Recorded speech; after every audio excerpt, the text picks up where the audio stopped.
Matthew McConaughey quit making rom-coms, started making serious stuff. He had to turn down $10 million offers for like a couple of years. That's Wow. insane. So I think just Yeah. like if you can figure out that mindset on your own, and still pay the bills and just know where you're going, it's a better life when you get there. But Mm. that is the 0 to 1 is the struggle. So, and it's probably going to take longer than you think. But Hello, writers and crafters. I'm Valerie Isan. And I'm Eric Mertz. And this is episode 122 of the podcast, and it's July 12th, 2023, as we record this. Our main topic today is we're talking with author and podcaster Brock Swinson about being a prolific writer. So we don't have any new patrons this week, but thank you to our existing patrons for believing in us and in the podcast. And you can go to patreon.com/Valerie Isan, IHSAN, for as low as $1 a month. You can get a postcard for me and a shout out on the podcast, and we can make announcements for you on the air. And at other tiers, the benefits increase. So go check it out.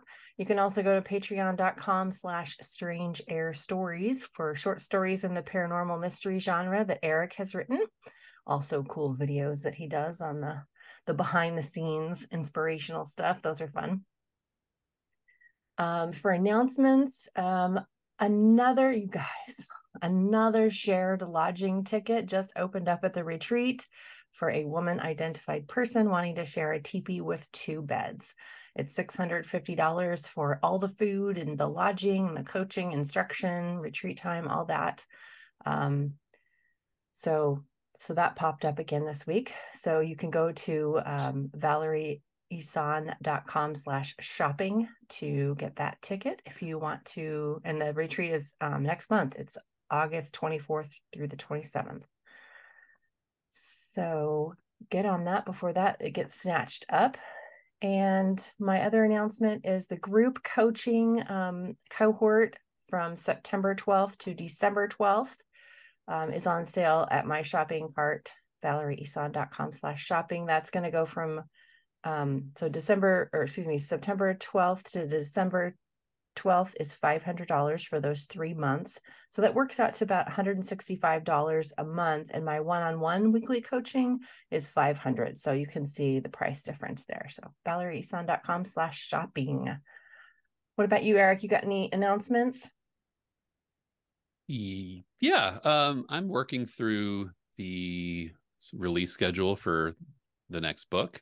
Finally kind of put down pen to paper and committed myself to release dates and pen to paper, not like anything in Amazon yet, but I've got the release dates and kind of the schedule of when I'm going to do things. So you have a pre-order date or yeah, gonna do a our writers pre-order? group.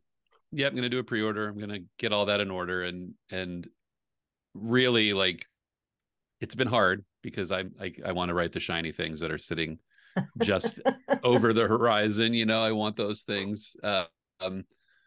But this had to happen, and so yeah, I've been spending a lot of time just kind of figuring that out and making sure that I can get the rewrite finished on time, and a lot of it just hinges on when writers group can meet and everything like that. So once I have all that schedule figured out, I'll start putting that stuff out.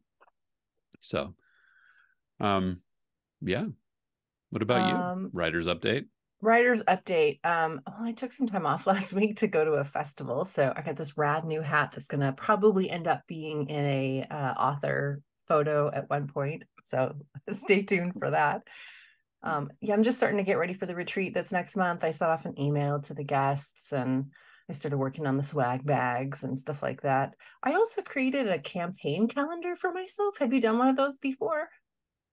No. No, just sort of looking at what I want to promote each month because I, have Oh, yeah. multiple, services and then so for example, this month I'm going to be focusing on the group coaching option because, September's coming up soon. So I want to make sure Right. that that gets out in the universe. And yeah, what about like do you have a campaign calendar, Brock?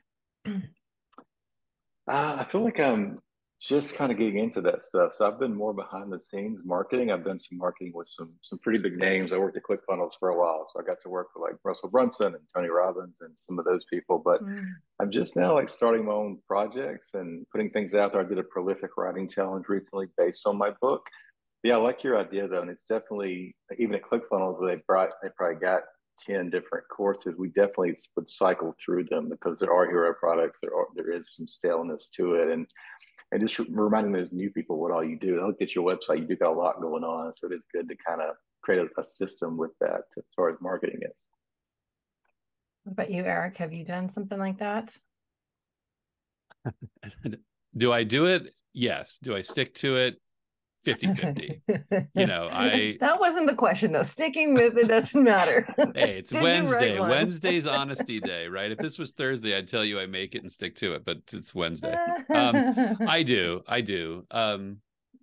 My site just relaunched. My writer site just relaunched. So it's been a lot of, just like what I'm going to market there has been. I don't really have a sense of that yet because I'm still getting everything together. I'm still like getting all of the meta tags and things fixed that didn't happen in the migration to the new site. So I don't know, probably in the fall I'll get hard, into a hard schedule for that. And I'm better with a schedule, but again, like I tend to rewrite the scheduled date of things pretty good. I can go in and say I'm going to do this on September 1st. Now I'm going to do it on October 1st. And so I'm great so at you need that. one of those erasable boards for your campaign calendar. Everything Dry is in erase. pencil until it's done, and then it's in pen. So we like that. Everything's in pencil until it's done. That should be a quote. We should make t-shirts. Writer Craft podcast t-shirts. Everything's in pencil. I did start outlining book 2 of the Focus and Finish series, so that was exciting. Anything nice. What about you? Did you do any other? You said you worked with your on the release schedule for the next book. Yeah, and so part of that was scheduling the rewrite just so I could match the writers group submissions. They're going through it for the 3rd time, and so I'm trying to make sure that the rewrite matches what they're doing. One of my bad writer habits is that I'm often getting feedback on a part of the book that I'm not currently working on. So like they're talking about chapter 19 while I'm like retooling chapter 4. So my goal for the next book is to make sure that I am closer in to that, so like when I'm getting feedback on chapter 8, I might be actually on chapter 8. So that's my big goal actually for the fall in the next book, is that I like tie those things closer together. So but yeah, I'm working simultaneously on the rewrite and implementing those notes and loving it. Did you say last week that you outlined a cozy mystery? Yeah, this is my spare time. Like, again, the shiny thing, it's right over there. I've been like writing, like I got really hooked on this idea of Kindle Vella, and I thought like, oh, like maybe I'll just like see how many episodes of a cozy mystery I could outline. And I've got like 12 of them just written out. It's my what did I say? It was a cozy mystery with a time traveler. What about you, Brock? What have you been doing? Yeah, I'm definitely kind of bouncing around. I'm starting on my 2nd book, but it's more like just throwing no cards in a pile right now. It's very early stages. I'm working on a documentary I've been working on for a little while. It's the short story. It's the history of stunt performers in film from like Buster Keaton to today. Like I see your I think it's a Drive poster behind you there. I actually talked to Darren Prescott who did stunts on the movie Drive. So I love the inaction film, the real stuff. So I've been working on that for a while. It'll be like an 8-episode series. That's the first like film I've kind of worked on. I'm writing some screenplays. I got a lot of client work. I'm writing a book with someone. So I like to bounce between like 2 to 5 things. I feel like it's kind of my sweet spot. If I do too little or too more, I'll just kind of get stuck. But somewhere in there, and then every week kind of move the focus and that type of thing. How long did it take you? I'm already just jumping right in, Brock. How long did it take you to come up with? How did you know that about yourself? About the 2 to 5, like I'm newly working from home. Right. full time. So I'm still in this like, what's my schedule going to be? You know, and how did you learn that about yourself? How long did it take you? I think I overdid it for a long time. Even just listing those, I just probably said like seven things, but it's, all those are very complicated. So I'm like, I start thinking I'm going to make a documentary. I'm like, oh, 2 hours is okay, but why not 8 hours? Let's just go crazy.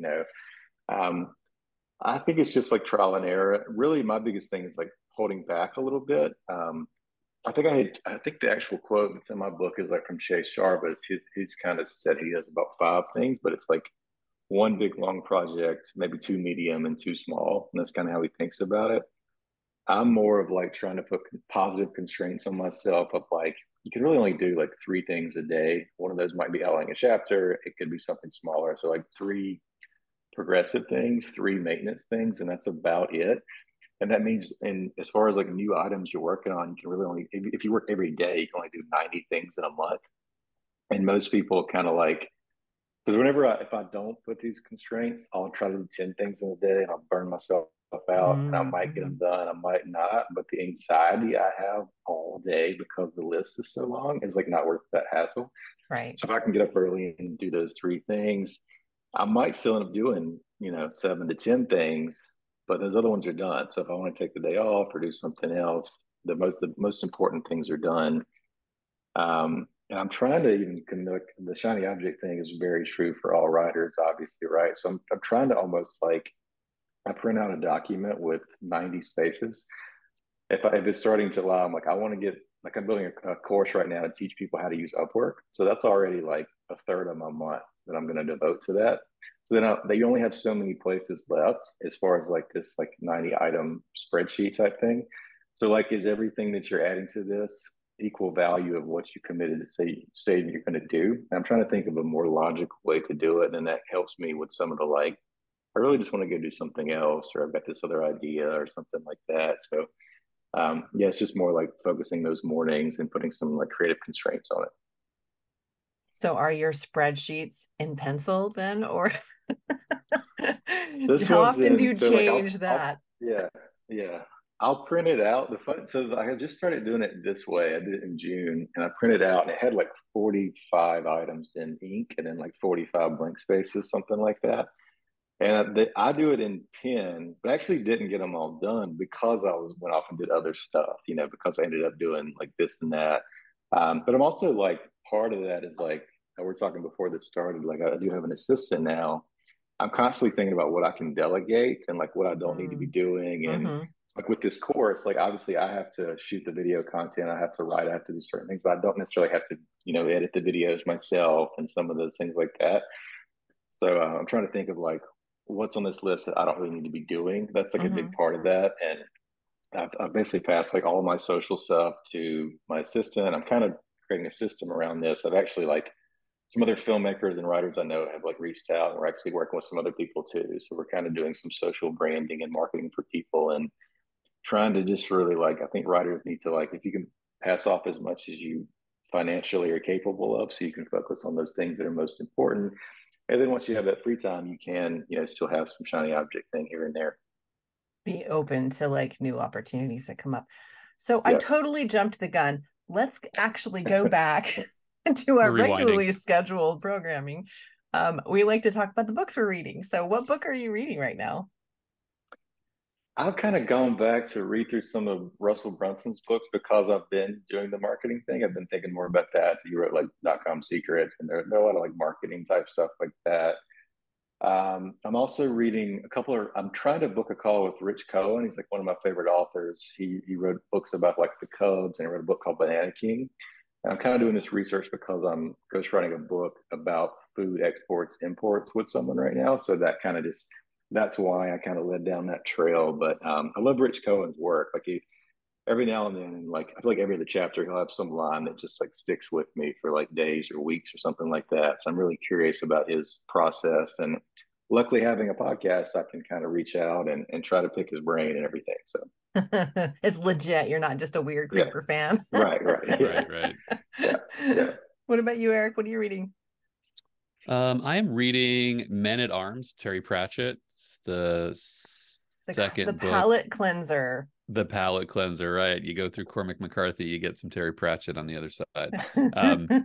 Yeah, it's like the second book in the City Watch series in Discworld. Okay. It's so fun. It's ridiculous. It's just Are you what I on the needed. Are you on the wait list at the library for Stella Mars? Actually, I have it. I just got it, so I'll be jumping in. It's already tempting. It's like I already had that flavor of book, but I want more. So Cool. I'm still thinking about it. I'm still thinking about The Passenger. It still crosses my mind, even though the book is out of my life. It's just, it's not out of me. So That's what every author wishes to hear, I think, like you want to be able to stick in someone's mind and have them I think chew on it Cormac later. McCarthy's heard that a bunch in his life. That like sorry, you don't read The Road and then like just forget it and put it down. So yeah. To Cormac, wherever he is. What about you? I just finished reading Under the Whispering Door by T.J. Klune and The Hazelwood by Melissa Albert. Those I are love that both book. The Hazelwood? Oh, I love it. Yeah. You read it? Such a great book. Yeah. Oh, yeah. I Would you devoured consider it. that wide? Would you consider that YA? Somebody told me it was YA, but I didn't think don't so know. either. If it really read the main character was a high school student, I guess, but she didn't ever come across like that at all. The storytelling was just fantastic. It was. I finished it last night. It was awesome. I really liked it. And so I'm also listening to the audiobook stuff that comes in and out, So I'm listening to A Most Agreeable Murder by Julia Seals. So it's like a Regency murder mystery. So that's what I'm reading. Oh, plus Rich as Fuck. Still reading that. I'm doing it slowly because I'm doing all the journaling prompts that go with it and stuff. Right. So that's what I'm reading. All right. So let's actually get into the interview, Brad. There we go. The little teaser was just a teaser. The teaser. Now we're into the real thing. Nice. So you, as we just spoke about, do many things all at the same time. You're a podcaster and an author, and you also are the editor of, I think it's called Creative Screenwriting. Is that a magazine or? Interviewer, yeah. So it was a magazine like back in the day. Like it was pretty big in LA. I mean, they would do Christopher Nolan and Tarantino and some of the bigger stuff. It's since moved to a website, as most things have. But I've been there for probably over 10 years now. So that's where some of the bigger interviews come from. Somewhere in the middle of that, I kind of pitched in the idea of what do you think about turning this? We had all these great audios. We're recording the interviews and using them that way. And so what do you guys think about, I'll host a podcast for us. They actually just said, you know what, you can keep them, use them as you want to. So that I write for creative screenwriting, but I started Creative Principles, and I wanted it to be more than just screenwriters. I want to talk to authors and musicians and actors and directors. So I'm over 400 episodes now. I've been writing for them for about 10 years, and I am hosting a YouTube show for them now too. Where we kind of break down I interviewed Edgar Wright, who wrote Shaun of the Dead, and we'll do an episode based on some stuff he said in the interview. I'll show some clips. And this is our most recent episode. What's it like to write the first 5 pages of a screenplay based on his work? So we'll kind of analyze things like that with my writing partner. So I write some work myself, and I write horror movies, stuff like that, with a writing partner. And we're still kind of trying to break in. So the documentary is meant to be a launching point. Then I've got some other scripts I'm trying to sell in addition to that. So would you say that you're mostly well, no, I was going to say, would you say you're mostly a screenwriter? But no, because you just came out with the book Ink by the Barrel, which is nonfiction. Yeah, I would say, I mean, my big, the big dream or the goal that I'm finally kind of pursuing now, I've been more of a behind the scenes marketer. I've been a ghostwriter. I've written 10 books as a ghostwriter. So I've been doing all kinds of stuff in that world. Marketing definitely pays the bills, and then this is my first book. Actually, I'm giving it away for free, kind of just to show some authority out there and put my name out there a little bit. But the big goal would be to make films and maybe write a book every 2 years, something along those lines. That's where I'm running full speed now, the best I can to some degree. So your film. That sounds very familiar. Yeah. You are Eric. I think you guys are twins, sort of. We need to talk offline. This all sounds very familiar. So your screenwriting, did you say it was horror that you? So I think I write horror like with a partner, but I write more along the lines of maybe like Taylor Sheridan or something along those lines. Like I've got a script that's floating around now. It's like 1920s bootleggers and how that led to NASCAR in North Carolina. And I'm writing a new Oh one that's my kind of about stuntmen and stuff like that. So yeah, I'm writing one that kind of pairs with it. It's like it's basically there's a show called The Wild Wild West. You guys might be familiar. Robert Conrad had a show. I'm kind of writing a behind the scenes of how that show came to be. What's interesting to me about it is it's the first series. This was like 1965. They didn't hire stuntmen who looked like actors. They hired actors who looked like stuntmen. So it's more important about the Mm. action. So I love that idea. I'm putting kind of a cowboy spin on that. So then is this nonfiction or like a documentary or is it fiction? It's like historical fiction, I guess, is Okay. what it would be most like. Yeah, Okay. Oh, that sounds really interesting. Cool. yeah, Um, in your book, you said reduction. We're talking about prolific writing here. That was kind of the yeah, topic that I wanted to like steer towards, but we're gonna go all over the yeah. place apparently. So you said reduction is the first step to becoming a professional writer. So can you say more about that? What does that mean to Mm. you? Yeah, part of it's kind of what we were saying, like those creative constraints, like putting some limitations on what you plan to get done. Because really, like the same way as people might talk about career athletes, you really need to be thinking about long term with writing. That's really how I think about it. It's like you get to quality through the quantity, and I plan to be writing until I'm 100 years old. Like that's kind of the goal. So how can I do that? How can I not overdo it now? So putting those positive constraints on that. The other part is it's a big thing in the book that I've seen a lot of people struggle with is like separating the internal writer from the internal editor. If you're critiquing yourself too much while you're writing, you're never going to get anywhere. So part of it is like putting those positive constraints and then also understand what hat you're wearing at what time, Mm-hmm. because you don't want to embody that criticism. You're not really going to get enough words on the page to just get to the next level. And I think a lot of early writers struggle with that. And film writers want to be the next Tarantino, authors want to be the next J.D. Salinger, and it's like you're putting yourself, setting yourself up for failure. You really need to think more about like, I want to publish and ship, I think is like Seth Godin would say, as opposed to like try and, change the world with something. I think to change the world, it's just going to be you writing a lot of material and then finding books and different pieces that connect with people. Cool. Um, and then so on your podcast, that's the Creative Principles podcast. Is the YouTube show the same name, Creative Principles, I, or is that a different name? Well, can we I before had we one jump in for a there? while. Yeah, yeah, yeah. Can I ask a question? Oh, sorry. Um, I'm just taking uh, over. no, it's fine. It's fine. I think I want to take over too. Okay. So what you're talking about, like that, getting rid of that internal editor, you're talking about, kind of finding your voice, which we talk about a lot. Like, I'm dying to know how many books and screenplays you have in your drawer that you had to get through to get to this place where you're confident that you're not trying to write like Tarantino or trying to write like somebody else, that you're writing like you. Um, Yeah. you must have been through, gone through a lot. Yeah. I mean, I think, so to examine like the two worlds I kind of dip in and out of, like I wrote books as a ghostwriter. I've probably written 10 books as a ghostwriter, including one like 3 or 4 months ago that hit #2 on the Wall Street Journal list.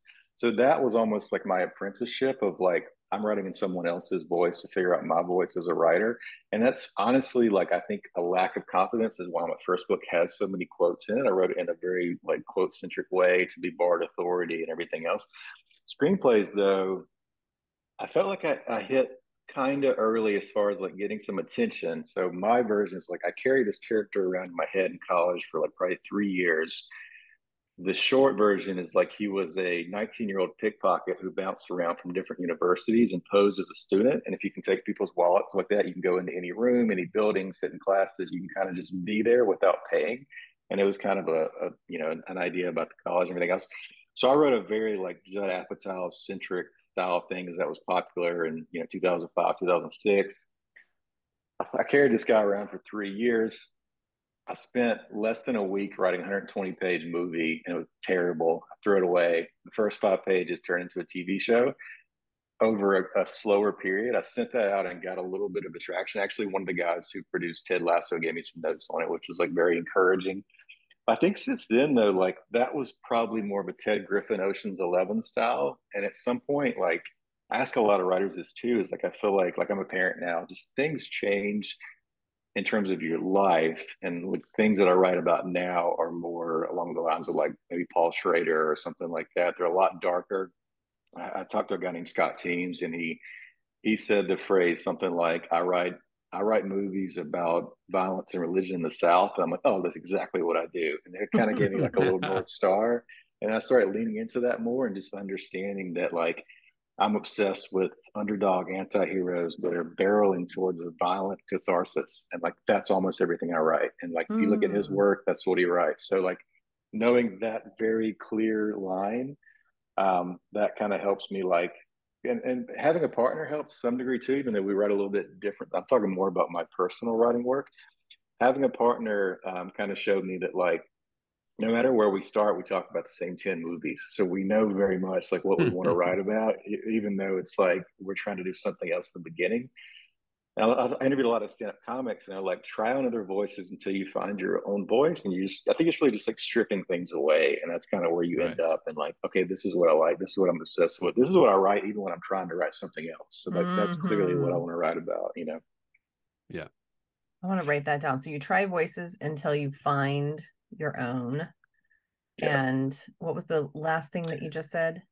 I think just like stripping away those things that are not yours, you know, as part of it and everything. Yeah, I go through actually, I'm in the process of getting ready to move, and I've been going through and getting rid of old files. Like I'm never going to write that story. I'm never going to write that story. Yeah. And it's been interesting because I've been just seeing all the different voices I've tried on stories that I thought I could almost probably go back if I could. There was probably a book or something I read at that time that like influenced me to try to write that. And yeah, it's just been a fun exploration to see like it took me this long to get here. Because I like what you describe about that through line. Like I write this character. This is what I love to write. And there's a lot in there. You know, it's not, I think a lot of authors get afraid to focus on that because it sounds limiting, but you could do a lot with what you just said. Yeah, I mean, if you look at scripts, I mean, every movie is about 120 pages. Look how many different movies there are, right? And there's people like Tarantino is obsessed with revenge in the 70s. That's what kind of movies he makes. The movie that won the Oscar a few years ago, Parasite, that was that director's probably like seventh or eighth film about class warfare. He's just like obsessed with that idea, and that eventually won him the Oscar. And I think like, I don't know, not everyone's going to be that way, but that's the most authentic voices, I think, at least in filmmaking, is that writer director. I mean, all the Cormac McCarthy stuff is definitely within a very, you know, you could say limiting, but that's who he is, you know. So I think, I think everyone who's really looking for that voice, you're going to end up with like a pretty tight window of what that is. And then all your decisions are a lot more binary. It's like, well, I'm this, I'm not that. And it's a lot easier to kind of figure out which direction you want to go. Right. This is really good information. I'm like frantically taking notes. I don't know if you can hear the typewriter clicking, click, click, click, click, click. I hope I can edit that out. But yeah, because that is something that new authors and, you know, intermediate authors, I've published four books. And I also still don't feel like I have that voice settled down yet. I don't know what it is yet. So I like the idea of, I mean, this is good information, just being able to, what is it that you're obsessed about, you know, and what is it that you end up writing about all the time, even if you're not trying to write about it, and you know, where your ideas are coming from. So this is good.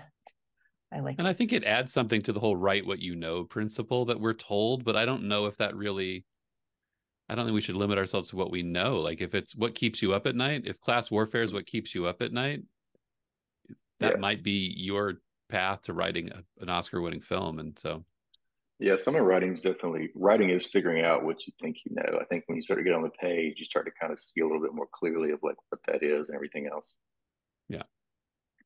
Yeah, the writing, which I've said this to a few people, and I feel like I've gotten mixed responses from it. But I see like write what you know is about theme, and the plot is something that you use to sell the book or the movie. Like that can almost be anything. So I think the write what you know is like I write father-son stories or something along those lines.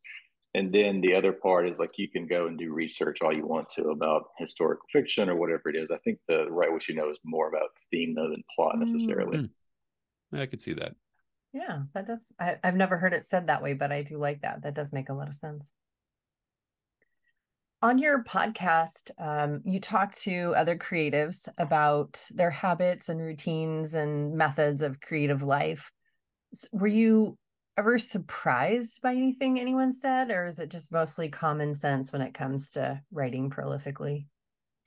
And I what does think it's, prolifically mean to yeah, you? Like, is that like yeah. an individual thing, I or think should it it's be? just like writing and planning to write the rest of your life.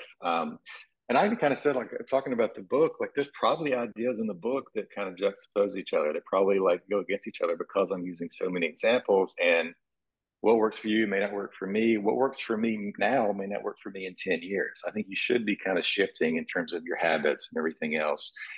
I guess sometimes I'm surprised because I'll say, "Well, you probably do this, right?" And they'll say, "No, I don't do that at all." And I think it's just like a totally different. One thing in the book that's like probably the most common is like I talk about this conversation between George R. R. Martin and Stephen King, and like Stephen King Oh, I love, yeah. is the like playful trickster, and George R. R. Martin is the tortured martyr, and those are two styles you can kind of choose. Almost everyone's a tortured martyr. I honestly think playful tricksters aren't listening to podcasts like yours and mine. I think they're just off writing. I think there's probably three of them in the world. There's not that many, in my opinion. But I think like that leads me into outlining and everything else. I'm always kind of surprised when someone tells me they don't outline. I'm always surprised that you can do it at a professional level. I think it's a romantic idea. Um, I've definitely done it, but I don't know. I don't think when I think of being prolific, I think of like creating systems that are going to work for a lifetime. And if you can do it and there's no troubles, do it. You're probably honestly not reading books about writing and stuff like that anyway. So you're probably just out there writing. But I think at a professional level, especially in writing, in screenwriting, if you're going to write for a TV show, they're going to want to know what your system is. If you're going to get a book deal, they might want to know what your system is too, unless you've already had some success. So it gives a little more credibility for those like gatekeepers that are out there. And I don't necessarily encourage people to only pursue those routes. I don't pursue those routes. I look for like self-publishing. I'm making my own movie and I'm going to go sell it later. Whenever you can do your own thing and kind of go around those, especially in the beginning, I think that's super important as well. It's just like when you're talking to someone and you tell them, "Hey, I'm going to go and get this movie made or write this book. If you want to be a part of this, that would be great, but I'm going to do it whether or not you're coming with me." I think that's such a strong stance to have today as creatives because we have the technology to do it relatively cheaply. It's just having that mindset that's like, you're really going to go for this like full speed. So I was going to say, what are your systems? But we've really talked about that. So you write the spreadsheet with the 90 things, and you bounce around between 2 to 5 different projects just based on, I guess, your interest level on that day, or what you want to plan on for the 90 days or the 90 things, or Yeah, to get a little more and you concrete, outline. like yeah, I definitely outline. Like when I wrote Ink by the Barrel, I kind of follow Ron Holiday's like note card system, which he got from other writers as well. But like I said, now I'm writing a book now. I think I know what the title is, and I'm everything I read. I just take notes from all the books I'm reading, put them on 3x5 cards, and throw them in a pile, and then later I organize that. And I'm like, that's just the commonplace book, is what he calls it, and that turns out to be the book. It's a little bit different because you get to actually take action though, as opposed to like trying to figure everything out and then starting at a blank page all the time. Movies are a little different, but movies have these other positive constraints where, like the first movie I wrote with my writing partner, we spent 6 weeks coming up with 100 horror idea prompts. Like, what are hooks? What are interesting movies we've never seen before? We narrowed it down to 10. We sent those 10 to people that we know who love horror movies. They kind of gave us their opinion, and we picked the one that we liked the most. And that was like that approach to that. And then we can go and study that. You ever seen like this movie is like, you know, Drive meets No Country for Old Men or something like that. You have those parameters of like, okay, they've already done this for us. There's already footprints there. So you get to kind of brainstorm and put these things out, but then you can look to the tent poles in this other film or other movies like this, or this character is like this. What did he do? And kind of figure out what those pieces are, and then start to really put your creative spin on it. But you're not like getting stuck. Everybody gets stuck in the second act. A lot of people do anyway. If you don't have some type of system to follow and some North Star of like, I know the beginning, I know the end. This is how we're going to get there. Nice. How many systems do you think you have? I think I have one for each category that's constantly, hopefully upgrading, but definitely changing. I think it's more along those lines. Like, and then like I recently talked to this guy named Jordan Morris. He's a screenwriting coach out of Canada, and he kind of gave me a new perspective on. I just did an interview with him yesterday, so we'll publish it in a couple weeks probably. He kind of gave me just a different spin on like how to think about characters, because a lot of screenwriting books are really dull and boring. And like, as you probably know, like you're a coach, so when you talk to someone, working with a coach is almost like having a therapist. Like I could go read self help books all day, but they're not going to say, "Hey, you're not really doing this one thing." Like for me, I'll think of movie characters and they're too developed. There's not enough transformation in the character across the film or TV show. And I don't think I would have seen that without talking to someone else about it, you know? So I think that's a big thing there. But, and then also like learning it's called the Story Forge method, like kind of learning. We just spent like an hour. He kind of gave me a practice session before our interview. And I'm like, oh, this is like a new lens to watch movies. Like it's a whole different experience. Like when you have a different system in place and you're looking for certain things you've never seen before. Mm. But I think it's like it'll change your own work, but also change the way that you read and take in and consume other creative work. Yeah. Yeah. I've noticed that too. And I read the book by Sasha Black, The Anatomy of a Bestseller, and the way she talks about deconstructing story and asking questions about the passages that you just love, love, love. I find myself when I'm reading fiction now, finding those little nuggets of, oh, I love that sentence. How did she make that? You know, so yeah, Yeah. I can see what you mean by looking at it, you know, through a different lens. Mm-hmm. Yeah, I like that. I'm curious. So as someone who does, you know, I'm similar boat. Like I have projects that are mine that I'm writing for me, and I have projects I'm writing for other people. Like, how do you balance that out? Like, I separate my day. Like, so I have half a day here and half a day there. But how do you manage to keep yourself sane from bleeding over, Yeah, those kind of things?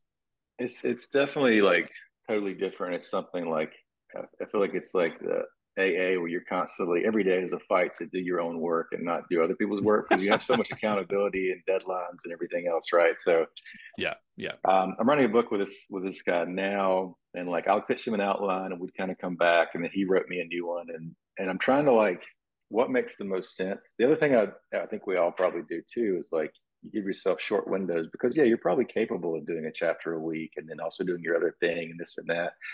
I've tried to extend those windows a little bit, especially for other people's work, but it does kind of go back to like my 90 things is definitely a balance of what I want to do and then what I'm getting paid to do. And some people kind of categorize it. So they would like list things out, highlight the ones that make you money, highlight the ones that you're passionate about, highlight the ones that are this and that, and figuring out what that looks like. And it should be pretty equal until you're at a point where the things you love are the things that make you money. And like I'm not quite there Right. yet. I'm inching at it. And whenever you get a little taste of it, you're like, oh, I need to be doing this. So like I told you Right. guys before the show, we spent like 3 weeks at the beach in the last like month. And I've really reduced like what I've been doing. So I get up super early in the morning, I work 3 or 4 hours on whatever the most important things are, and then really try to spend a lot more time with family. And it's whenever you can do those things, it's making me rethink all this again and again and constantly fighting for, okay, I know what I want to go. How do I get there? And just kind of go in that direction and be flexible about your approach. But I think it's all like fighting for that schedule until you get to the point where you're happy. And then I'm sure you're going to want to adjust it some more. But it's just, yeah, it's just kind of a struggle for sure to do Yeah. that. I mean, yeah. I Yeah. remake my I think schedule of that. all the time. Yeah. Yeah. That whiteboard, like Yeah. reinventing myself all the time. So I finally came up with one that works fairly decent. And I promised myself that I would stick to it for 30 days before I tweaked it again, because I tend to tweak Yeah. before I get enough data to know if it's actually working or not. So I'm Yeah. constantly like pinballing all over the place, which is not efficient, which means not prolific. Yeah. It's generally it's like do less but better. Like that's kind of the old Stoic saying Work or harder, whatever. So not I mean, smarter. Work yeah, harder, not smarter. That's that's right. mine. Yeah, that's it. Work smarter, not Yeah, harder. There we go. work all day in circles. Yeah, That's the other t-shirt. Yeah. Work all day in circles. What's that Oscar Wilde quote he edited where he talks about like in the morning he put a comma in a sentence and in the afternoon he took it out? Yeah. That's what it feels like sometimes. Yeah. I think that's hard. I think for a lot of people, whether or not they're working a side hustle as a writer or they're doing that, they're working 9 to 5 at a day job and they want to make their side hustle more profitable, but they have to pay the bills. So I think that's something everyone can relate to, is that like you get a little taste of it, you get a sale, it inches you closer, gives you more fuel. How do you deal with that? Like you talked, I saw a little temptation. That's where I get temptation. Like I can put my client work aside for this afternoon because I got that little crack of light. Let's go toward that light. Like, how do you, I mean, being realistic, like, is it hard for you to stay regimented, or is is that a system you have down internally? I think it's more like I probably personally, whenever I try to do like, I'm gonna do a little bit of this, a little bit of that, a little bit of this in a given day, it doesn't work. I'm more like I can focus 2 or 3 hours on one thing. I've tried to like not do any client work on the weekends. That's when I do some of my Yeah. personal work. Part of the initial reason I hired an assistant, in addition to like delegating, is like I'm gonna tell her, hey, I'm gonna get this thing done on this day, and it's like just it's a form of accountability. Accountability. It's Oh, I like similar to that. like having an account, having like a client or whatever. But like, yeah, I'm so envious. I've heard Seth Godin say he never breaks a promise to himself. I'm not there yet. I think that would be like Yeah. the wildest, ambition, which is crazy because as I say it out loud, I'm like, well, you can totally do that. Just do it. But it's like that's the daily fight, I think, So yeah, so like when I say I'm writing this next book, I'll throw over 500 note cards in a pile basically, and then I'll spend like 60 days writing it, and that'll be my main focus. Um, the longer the documentary I'm working on now is a bit harder. It's harder because I do have to like get certain things done every week. Um, some things I do, like I just worked with this guy named Pace Morby for about a year. We did a lot of stuff together. He looks at his like followers as his accountability. So he has all kinds of people on his team, but because they're going to be there, he's going to deliver certain things very, very often. And I'm kind of thinking about that way. Some of the writers I work with are doing some similar things. They're just trying to get things out to the audience. And but I think it's some form of accountability, unless or until you figure out how to never break promises to yourself.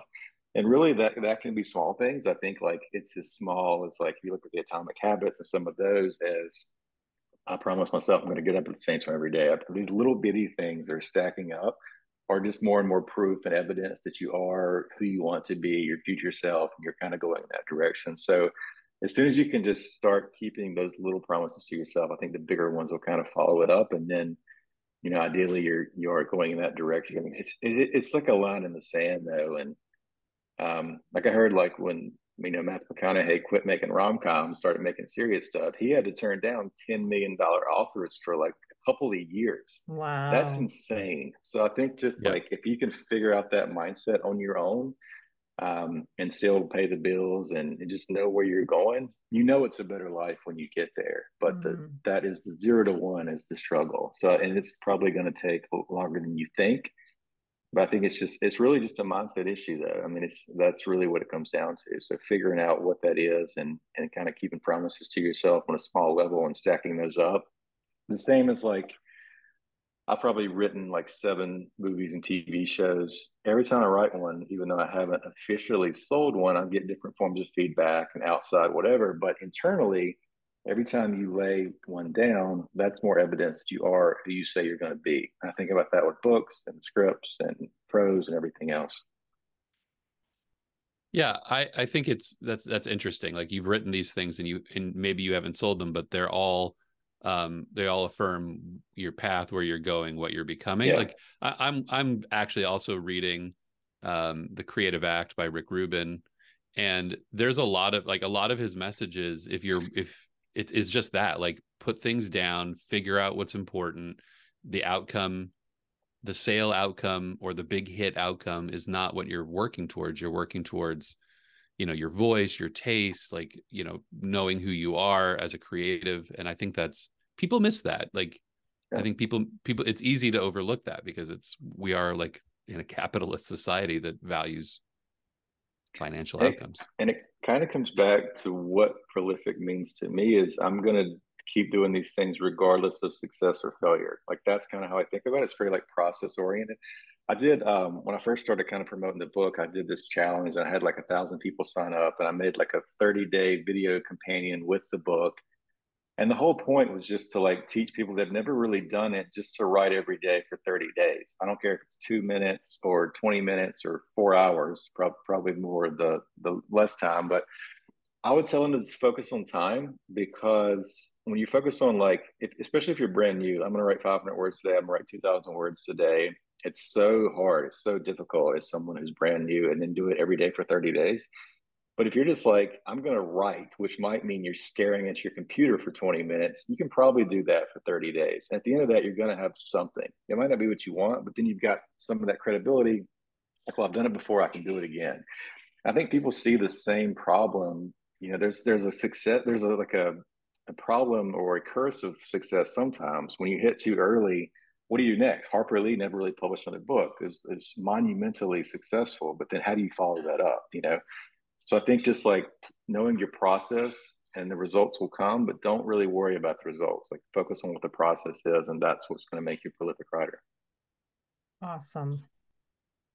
Well, we're Yeah, almost out of time. Is there if you anything don't else love you the want? process, if you don't love the process, you're not going anywhere.